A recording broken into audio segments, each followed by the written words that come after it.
you think making money is the hard part, anyone can do money. I got married on Sunday. Yeah. Monday I was in the office. And she was like, you will make it very big. Yeah. Start investing for the kids. Now. I've been hungry once and I want never to be there again. I don't need two Rolls Royces. I want to have two Rolls Royces. You know what? Let me give you an advice. Fuck millions, make billions. Hello guys, so welcome to another episode of Billionaire Habit Podcast with me, Dr. Stephen Akintayo. And of course, this is the Dubai Burj Khalifa episodes. And I have, ladies and gentlemen, the king of the Bling.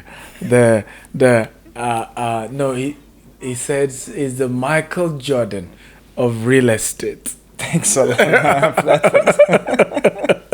Anthony, how are you today? I'm great. Thanks a lot for having me. Thank you for coming. I mean, you've been in Lebanon, visiting family. Yeah, you just came back yesterday. Yes. How was it? Beautiful, gorgeous. Yeah, good to see family again. Yeah, absolutely. I miss them. Life in Dubai gets you so busy. Yes. Meeting people, doing deals, doing this and that. You kind of forget what matters. Mm-hmm. So when I saw them, I felt like in some kind of internal guilt. Yes. Because all of the money in the world will not even replace family the is quality everything. time that you spend with the family. Yeah, absolutely.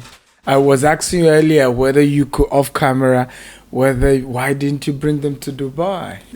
They have their mentality. They're like the trees that they have the roots and the place. Like this is our home, this is our country. No matter what, we're not gonna leave it. I tried few times. I was very persistent doing it, but it didn't fit. Wow. Maybe this is the only guys I couldn't close. Usually I close real estate very quickly, but the family I couldn't. You could close anybody, but the family, I'm like, no, I can't. I surrender. Okay, stay there.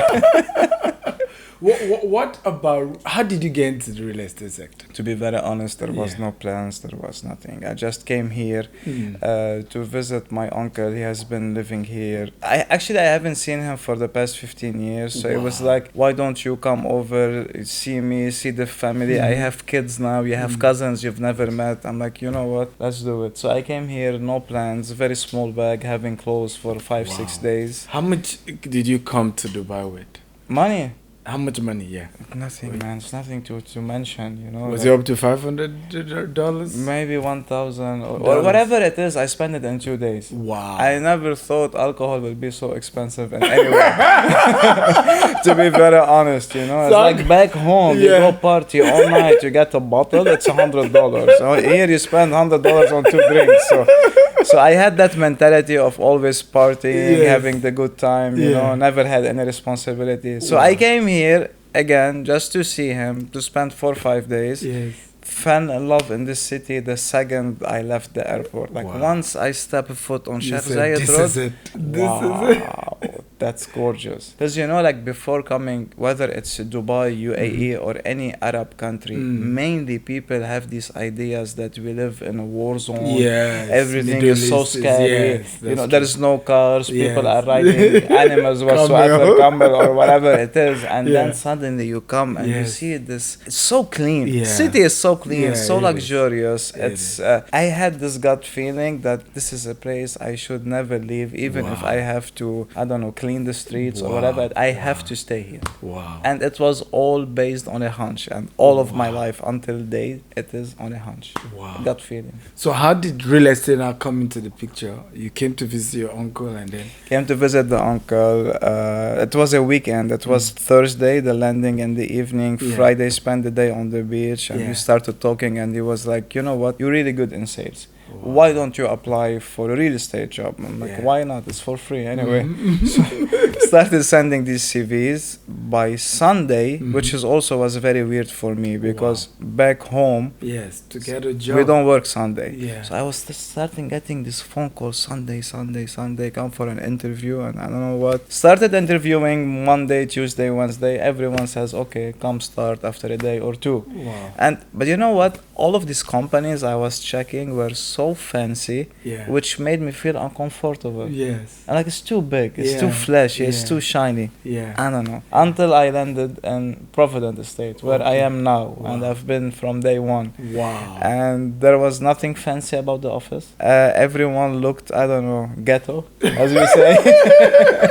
But I felt like, yeah, this is the This place. is it. Yeah, and that's how I started, you know. And I had no idea what's square footage, because back home we deal in meters. Yes. I didn't know any technicalities. I didn't even know the city. I didn't have transportation. Wow. It was kind of, The I don't job want to on say salary, was there salary? there's no salary in Wow. real estate. All what they offer you is a 50% commission, a SIM card where Mhm. you will use it, and a laptop. The laptop was so old, you don't want to even carry it. It weighted like 2-3 kgs carrying it.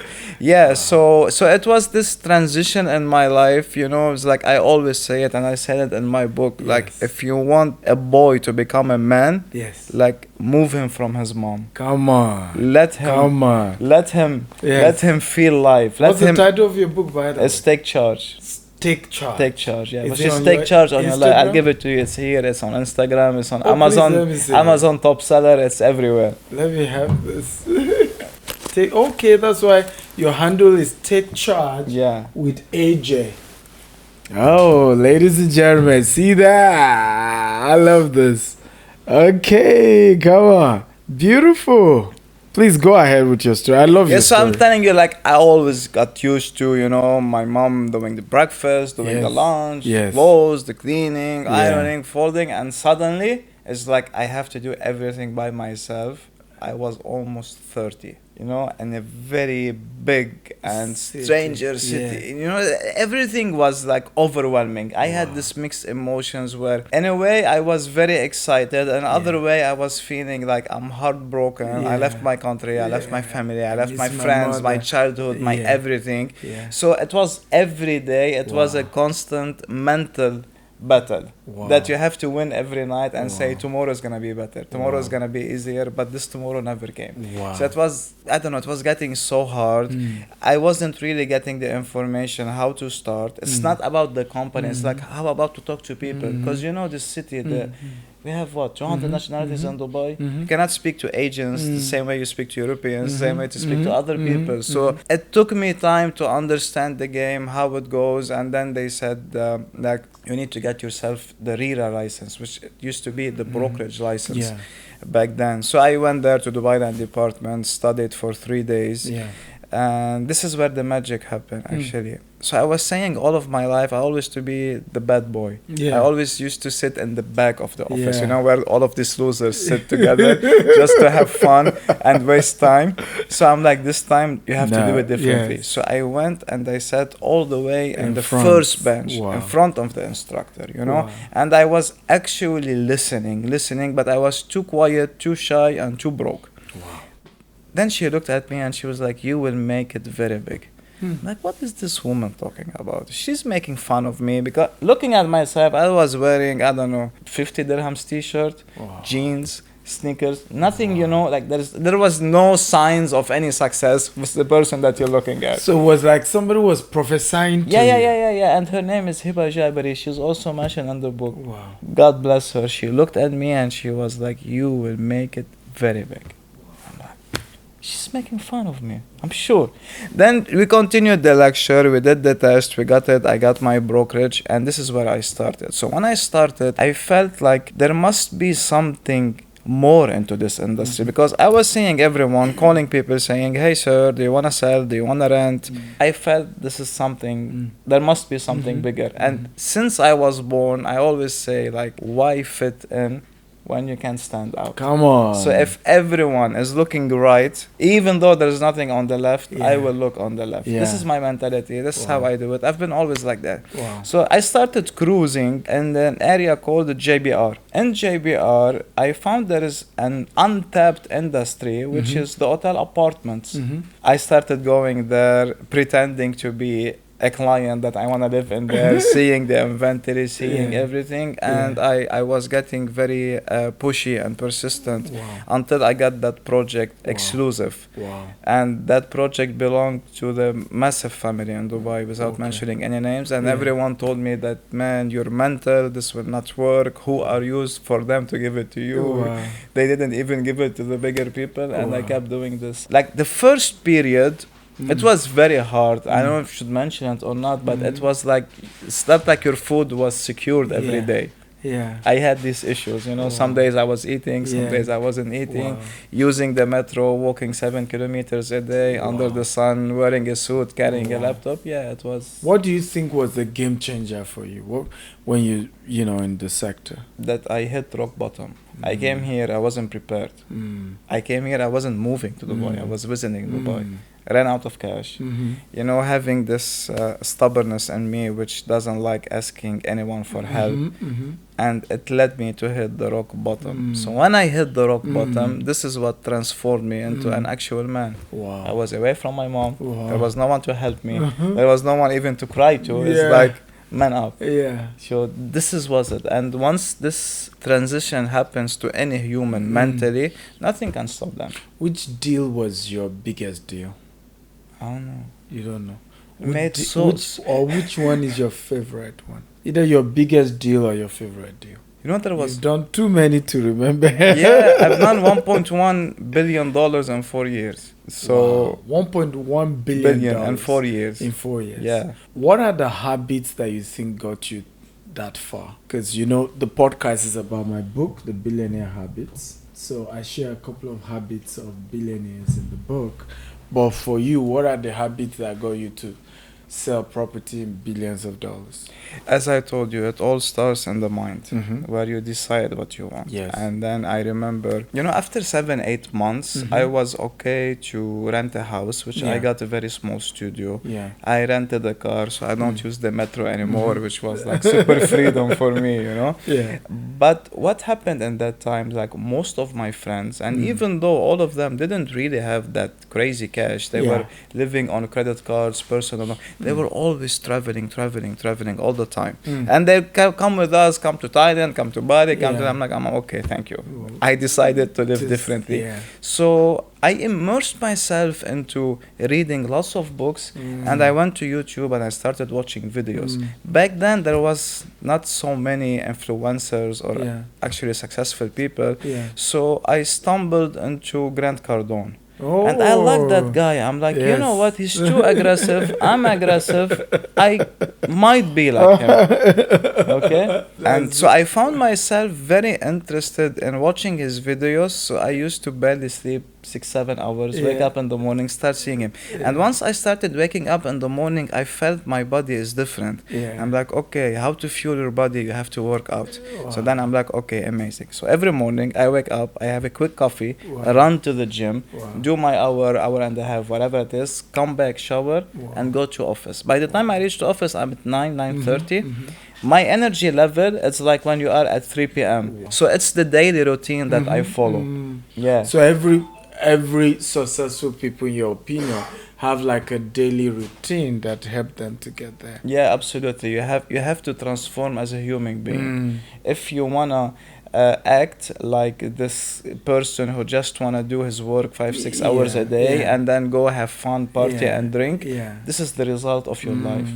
You have to transform. You have to sacrifice. Like nowadays, I get so many calls. This is the crazy party in just now. So they called me, they booked a table somewhere on the beach with this crazy player. I'm here doing a podcast with you. Let me tell you something. I enjoyed this way more than going and partying and drinking and passing out and waking up tomorrow feeling like shit and waste another day. To be very honest with you. So, but that lifestyle, I lived it for almost 20 years, which like I'm totally fed up with it. Now what the stuff that really gets me excited when we discuss, I don't know, events, ideas, and transform these ideas into an actual business where we are solving problems. That's gorgeous. Absolutely. So this is the person I became. Now even on my holidays, I still wake up at 7. I run to the gym. I do my workout and then I go out see stuff. My phone, like I have a rule. I wouldn't touch it before 9. And by the time it hits 7, 8 p.m., my phone is on airplane mode. Wow. If there's really an emergency, they can call my wife. They know me, they can call my wife. But I mean, like, I don't touch it. I don't do that. What's the place of family in success?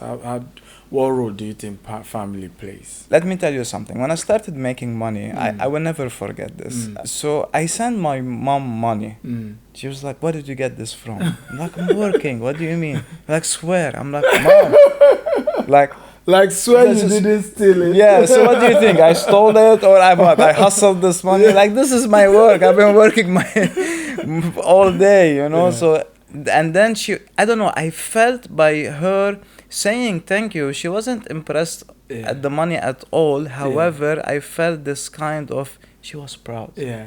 And that feeling made me feel like I'm an emperor. Wow. Like I control the world. Yeah. My mom is proud of me. Wow. You know what I mean? Wow. And then I started saying, okay, what do I need in my life? I need a nice car, nice house, cash, let's say $1 million or whatever. And I'm sad, but I'm like, you know what? Why? If I am blessed to have this awakening that happened to me and this life I'm living, it's not only about me.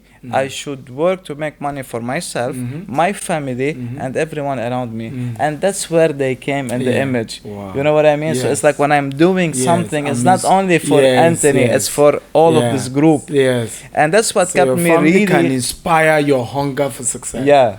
And that's what really kept me, you know, going strong. Because if the way you see me, how I work, you will say, this guy is broke. Wow. You say he just started. Wow. I still work like the first day. Wow, wow, wow. And even when you're telling me about the deals, like I remember there was one day I made a deal. It made me commission $1.2 million. Ooh.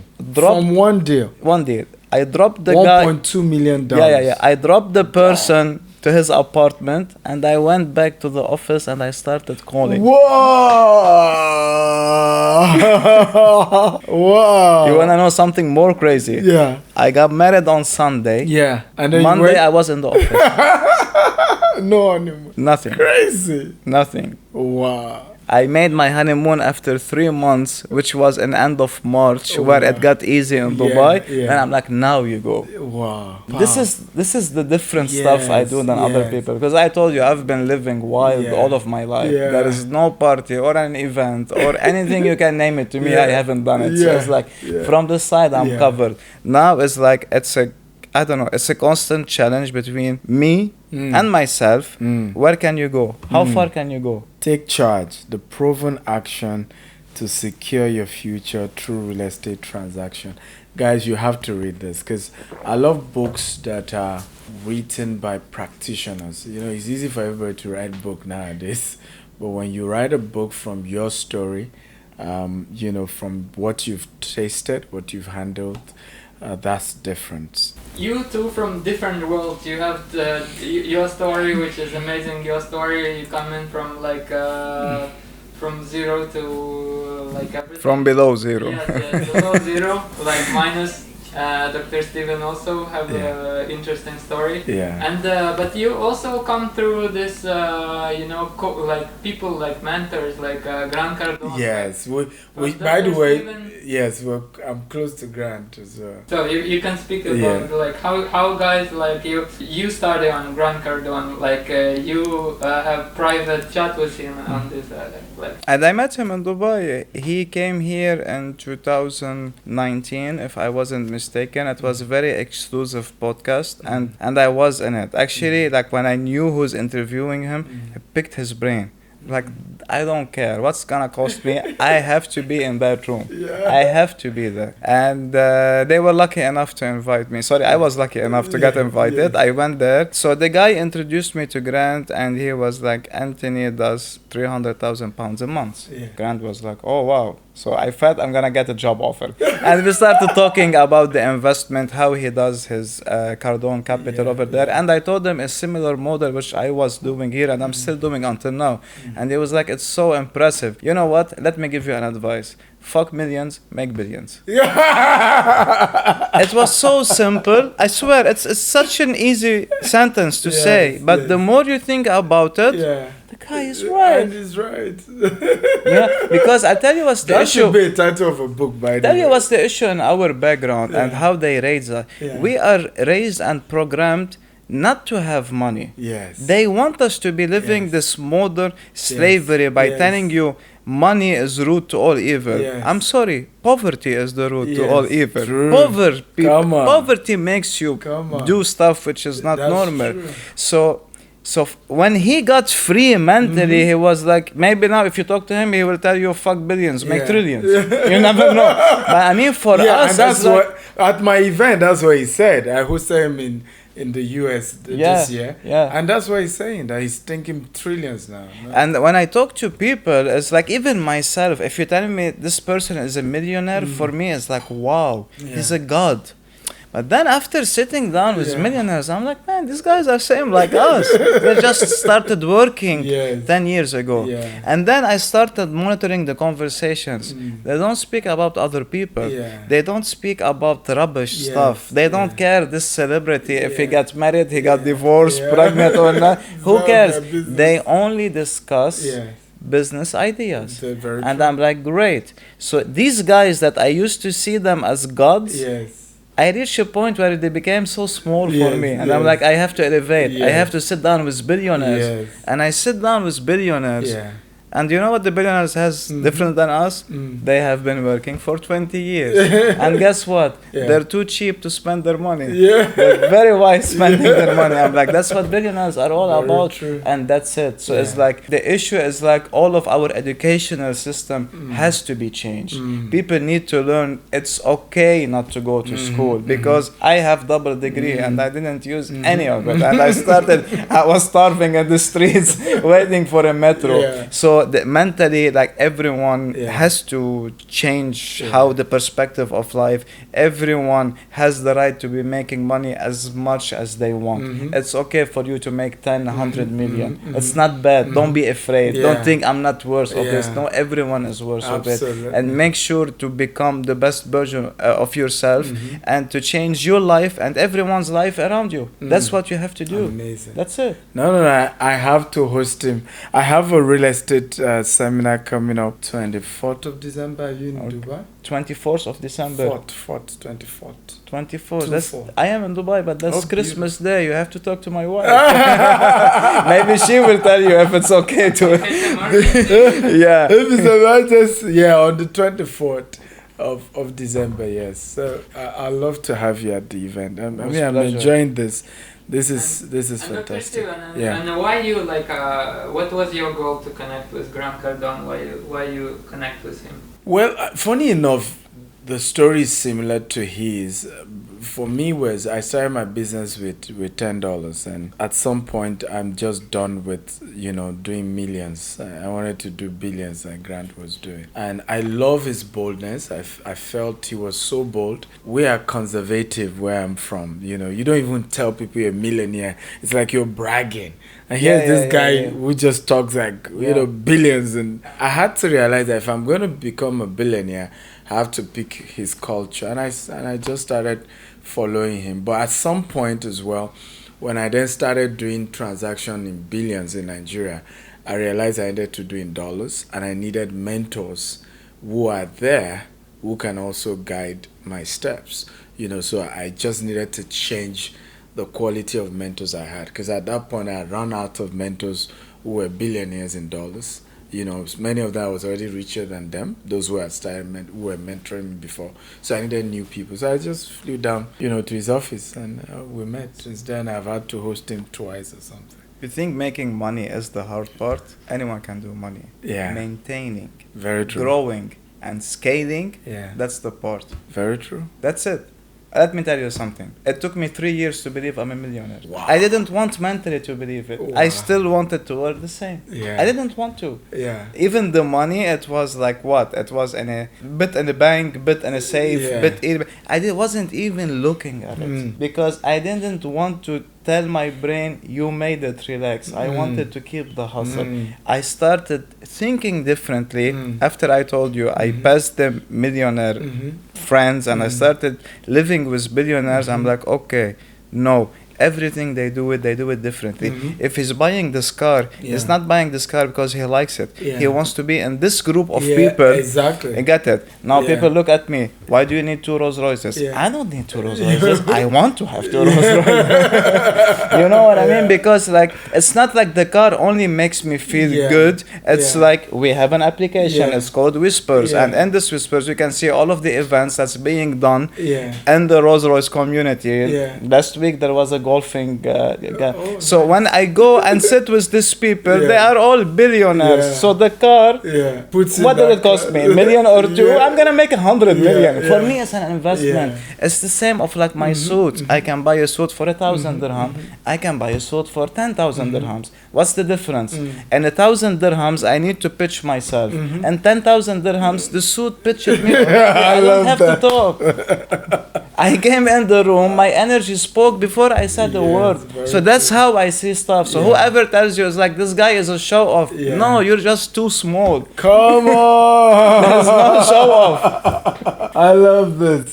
This is good. One of the questions I want to ask you, will you be happy and poor in terms of preference, or rich and sad? Brother, happy and poor, these 2 words don't go along. It never happened. I have never seen it. You know any poor people that they are happy? No, they're just happy with what they have. That's it. This is not happiness.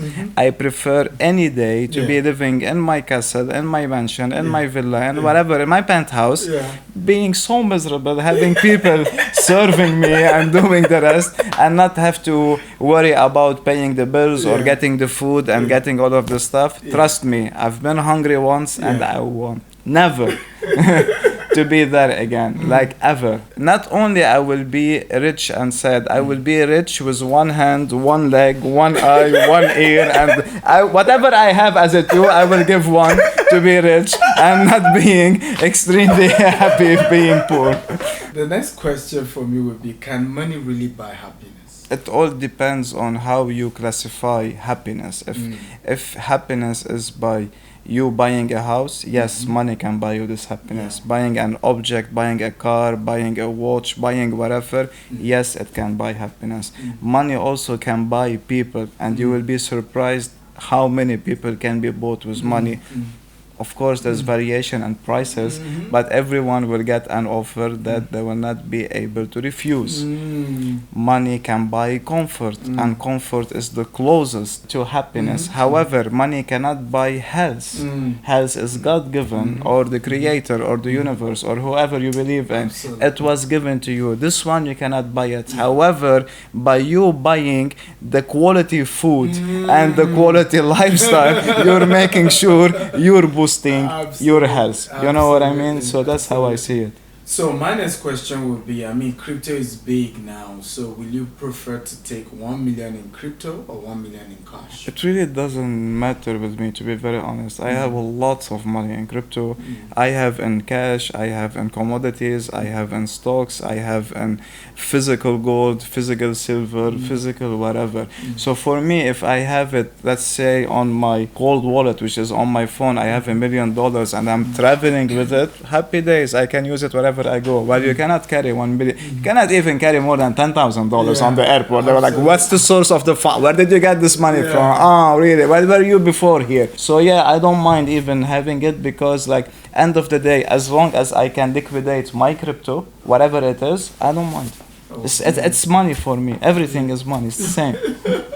Some people prefer to save money. So the question is, why will you want to save money when government just keep printing more money, thereby devaluating the value of the money? Again, how I was talking to you before about the mentality that we take it from our parents, that they took it from their own parents, and it's always make money, save it, you never know when you're gonna use it. We have this saying like save, I don't know how we say it in Arabic, but it's like save your white, currency for your black days. You know what I mean? And there's some like the rainy days, that's how we talk about it. So I've never saved money. For me, money is something that I use to get what I want. Why would I save money at home and keeping without doing any returns, where I can put it in a asset, or even if I cannot afford a property, I can put it in a stock. I can put it anywhere I want, and this money will grow on the period of time. But while you're keeping your cash with you, okay, I do understand cash is king, but when you say cash is king, at least you want to have 1 million or 2. You cannot have few thousand and putting it and you say cash is king. No, this is nothing. There's no kingdom in here. So always like invest everything that you have. Live from the income that it's getting. So if you have a property, you bought a property for 1 million, it's making you 7%. You can go burn the 7%. You don't care because you know it's coming again. But once you burn the actual asset, there's nothing to come. It's gone. Same goes to everything else in the financial world. Which of the properties you've sold generated either the highest capital appreciation or the highest rental income? I think the wisest and the best investments I have done myself, they were in 2018 and 19, because those has quadrupled. In terms of capital appreciation? Capital gains, yeah. When it comes to the rental, I'm never worried about the rental because one of my services is the holiday homes business. And in my business, there is no way to make below 9%, which is net to your pocket, tax-free. No one has such things. When the Europeans come and they see this, they were like, oh, wow, that's crazy. And this helps me a lot by reinvesting. So they were like, okay, don't transfer the money to Europe, keep it in Dubai. Whenever there's a catch, buy it for us. And it's like a snowball growing. I do have properties in Dubai that they are making 17% returns. If I want to calculate on the initial original price that they were bought at, it's making 32%. Now, if you talk to anyone, they were like, oh, it's too good to be true, there must be a scam. No, there was wise people believing in the right people to make that investment, and now they are laughing. While you, since every opportunity that you see is too good to be true, that's why you're gonna stay poor and happy. Let's keep it this way. Come on, I think. But this is very true. Absolutely true. I mean, I've had several people, and Grant always say this, that the people who don't like me are those who didn't invest with me. And I've seen that that's the same as well. It's usually those who didn't invest who end up regretting. And then they keep saying all manner. Those who actually invested can see huge capital appreciation, can see the property go way up. And they're changing their lives because end of the day, instead of you putting, I don't know, $100 every month, saving it to your kid, make an investment for your kid. So your kid, by the time he's 18 or she's 18, they're stable. They have the cash, they have the house, they can go to university if they want to, they can open their own business. But this is the best way to secure your kids. Come on. By investing for them. Because end of the day, as everyone says, that they hit their 40s and their 50s, they're like, why are we doing all of this? It's for the kids. No, you're lying to yourself. It's for you, and whatever is left, you're gonna give it to your kids. If you really is doing this for the kids, start investing for the kids. Now, beautiful. Between US, UK, and Dubai, where do you think it's best to invest in real estate? Listen, I've been telling this from 2015. There is no place on the planet better than Dubai. Now, I cannot compare Dubai to UK. Over there, we have history, we have mature market that has been hundreds of years. There's nothing to compare. However, the gains, they are in here. Price per square feet, 10 times cheaper. Freehold property, you own it for lifetime, you register it in the British court in Dubai where you can call your inheritance. In every building you are having a pool and a gym, and your family and your visitors have unlimited access to this every day. Name me a building in the UK that has a pool and a gym. Okay, forget that. Name me a building in the UK that has a parking. I love this. I love this. And you've not even added the fact that there's no income tax. There's no There's no income tax. There is nothing. There's no sort of tax. And for me, what's most important than all of this is safety. You're there walking in central London, wearing a nice shoes. Your feet is gone. I'm telling you central London. I'm telling you zone 1. I'm not telling you go outside. there is no safety in the place. Like it's really madness, and the crime rate is crazy. Everyone is broke. In a way, COVID has damaged the UK. I went there. So before all of the COVID happened, I used to run road shows where I go over there every 6 weeks and pitch few developers in Dubai where we sell these guys properties over there. And then it all closed. And I went there again in March 2022. I promise you, all of the street in Mayfair, I found either one or two shops that they were from back in the days, and everything is different. Places are shut. People are sleeping on the sidewalk. You cannot even walk on the sidewalk, and that's Mayfair. You tell me Dubai, have you ever seen someone begging for money in Dubai? Have you seen someone scared or a girl telling you that someone tried to harass me? No, there's not such. So that's why I'm saying the quality of life in Dubai, it's the best, and there is no place on the planet that can compete. The planet, all of it is living in 2022. Dubai is already in 2050. So your name, Anthony Joseph, where did it come from? My parents, apparently. Are they Christian? Yeah, we are originally Christians. So Joseph is the name of my father. My name is Anthony, but I was born in the States, and when you're American, you have always the two names, so that's why it's Anthony Joseph. And I'm very happy that I get to carry his name. And as I told you again, it's like I'm not working for me, I'm working for me and everyone around me. So anyway, it's like I'm really like cherishing his name. And if someone Google me and say, okay, who's the father of this kid or whatever, they will say it's Joseph. So it's kind of gives me some happiness and fulfillment, and I hope that he's proud of me if he's looking up from the skies. He passed away 3 years ago, so I really hope that he will be proud of me. So any kids? No, I'm a kid. I'm living my life as a kid myself, you know. I'm traveling the planet. Any plan to have any? You know, it's like after everything I'm seeing in the world, no. Really? Yeah, no, not at all, because I don't know, it's like everything has changed in a way that I'm not liking it. Like, okay, so if I want to compare my childhood, it used to be rough. We used to play outside all the time. We didn't have all of this stuff that we have it now. And we were excited. We were happy that every day we get to meet the boys, go play football, go ride bicycles, go do this, go meet girls. So life was different, you know what I mean? Now what I'm seeing is like all of this crazy stuff happening. I don't want to name anything, so they will say, oh, you're picking on us. But everything happening in the world, like whatever you do, either you're against this person or you're against the freedom that everyone is calling for. So I think it's such a messed up world we're living at now. I wouldn't trust to have a son that I can send him to school without him being harassed, whether from his friends or from a professor. Is your wife okay with this? Yeah, she knows that. And before even taking this further, I told her I'm not looking to have any kids. Maybe later on I'm gonna change my mind, but for now I'm not looking to have kids. And she's fine okay with it, yeah. Or else we would have still been dating, you know. I love your life. I have 3 kids and it's a lot.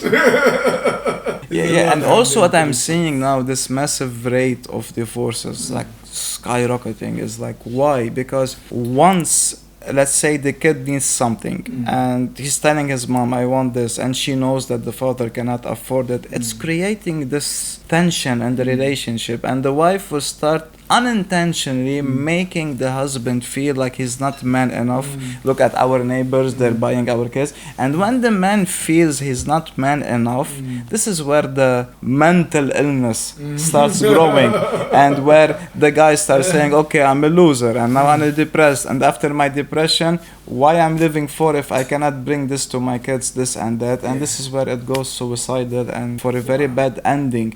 So it's like, in a way, I always say, like, make sure you and your wife are extremely secure, you have your own investment, so when you are planning to have this kid, make sure this kid is having a good life, not being a kid that's always in the corner envying the other people that he will turn out to be having some mental stuff. He can then grow up and he's gonna start stabbing or shooting people or whatever it is. So people, in a way, they are selfish by just neglecting how important for you to be like a strong relationship, strong financial life you're having, and then have a kid. But again, let's go back to our parents' mentality. How did they start? Okay, now you are born, you are given a name, you are giving a religion, you are giving beliefs, you are giving blah, blah, blah, blah, blah, blah. Once you become 7, 8, this is where racism happens. Because kids, now bring me 100 kids from every color on the planet. They will play together, they will kiss each other, they will be happier. Then their parents, oh, stay away from these guys. You never know what they will do to you. Stay away from this, stay away from that. So the guy already, now he's narrowed into one option. I can only go out, whatever the skin is, I don't care. I can go out with these guys. Okay, so we have this group. Okay, in his mind, okay, now you need to finish university. You need to finish school. I finished school, amazing. Now do I have to go to university? While the kid is in university, listen, mom or the dad, he was like, you have to marry someone. You have to have kids. Doesn't matter if you love her or not. Don't worry, love will come with time. This is why lawyers are killing it from these mentalities. Or when it comes to boys, they will tell, like his mom will tell him, okay, marry her way younger than you. Don't worry, you raise her the way you want. This is why lawyers are working so much. This is what's destroying people. So now what I see them is like coming together. There's no love. Maybe like or whatever, they're getting married, they're having the kid, and after 2-3 years the bills was gonna grow massively. There is schools, there is, I don't know, diapers, there is milk, there's whatever it is. The man will not have the money to buy it. So what he will do, he will go take a credit card for him not to feel that he's a loser. And when the credit cards start swiping left and right and those bills are coming with 20-30% interest without you knowing it, this is where everything falls apart. The woman will say, okay, you're not man enough. Okay, what shall we do? Let's get a divorce. The kids will start taking drugs. Before Anthony Joseph convince all of you not to have kids, we end this now. I didn't say that. I said, if Now you I are see- financially stable. Now I see why you're a good closer, because you, thank God I already have kids. Like, if I had heard this before I had kids, I would have said no kids, no kids. You are very well established for yourself. You can have 15 kids. You can be the... But I like how you made it as a story, you know, like as a That's what I've been saying. Dramatic group. No, I promise like you. You look director, you know. Yeah. This is what I've been saying all of my life. And this is why all of my friends are divorced and telling you, okay, life is disgusting. Some guy gets lost in Ibiza, I don't know, supposedly for 1 week, end up being a bummer on the beach. The woman, like everyone is like, she's trying to find another husband with 4 kids, which is a bit of impossible. You have a big package with you, and that's how it goes. So no, better know your stuff before jumping into this, because it's a massive responsibility. Okay. My last question. There is a Netflix show called Dubai Bling. Yeah. What do you think about the show? It's fun. I watch it all in one sitting. Also, I have a family member in the show, which is the main character, Zaina. Okay. Yeah. So I really enjoyed it. Oh, that's true. Yeah, I felt that the way they filmed it, Netflix has done such an amazing job. Like, I've been living here for 8 years, and also I was looking, I'm like, wow, that's gorgeous. The drones, everything that they have done. So it's beautiful. I hope they do a season 2. Now, I'm sure that you have been hearing all of these opinions that these guys that they are sitting on TV saying, oh, maybe it was too silly, or we didn't show the real life of Dubai. But at least these guys are living their lives. They're not sitting on their couches watching you while you are doing the same on them. So before contradicting or before judging or before doing anything, just make sure you are on the same level of this person for your opinion to be heard, or else it's just a noise. Absolutely. Absolutely. I mean, Zainab is the real estate lady, right? Yes. Zaina, she's real estate. I We were together in university. Really? She's my cousin. Wow. We're not like the first cousin, we're like second cousins. Wow. But we live in the same street back in Lebanon. I know her story, I know her hustle, I know how hard she has worked, you know. And you're both in real estate. So I could relate with her, and I love the drama and it was, and funny enough, I also watched it in one sitting as well. It was good, and thumbs up to them. I hope there's a season 2. Guys, that's been woo. I wish we could continue, but our time is up. Another episode of Billionaire Habits podcast with Dr. Stephen Akintayo. We love you from this side of the world. Bye bye.